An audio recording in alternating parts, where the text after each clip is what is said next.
નમસ્કાર દર્શક મિત્રો, આપ જોઈ રહ્યા છો NN ન્યૂઝ. હવે છે અગત્યના સમાચાર. સુરત શહેર ક્રાઇમ બ્રાન્ચને મોટી સફળતા મળી છે. કાપોદ્રા પોલીસ સ્ટેશનના ઓપરેશન દરમિયાન ડ્રગ્સના એક વોન્ટેડ આરોપીને ઝડપી પાડવામાં આવ્યો છે.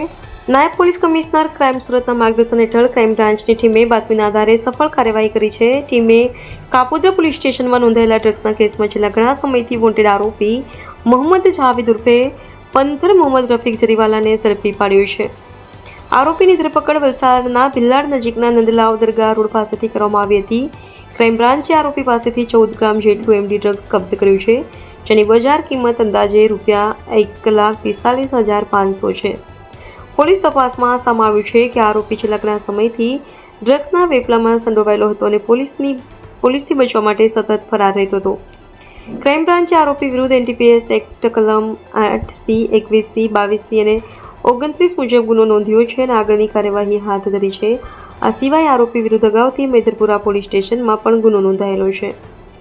પોલીસ હવે આરોપીની પૂછપરછ કરીને ડ્રગ્સના નેટવર્કમાં સંડોવાયેલા અન્ય લોકો સુધી પહોંચવાનો પ્રયાસ કરી રહી છે. સુરત પોલીસની આ સફળ કાર્યવાહીને કારણે શહેરમાં ડ્રગ્સના કારોબાર પર અંકુશ લાવવામાં મદદ મળશે.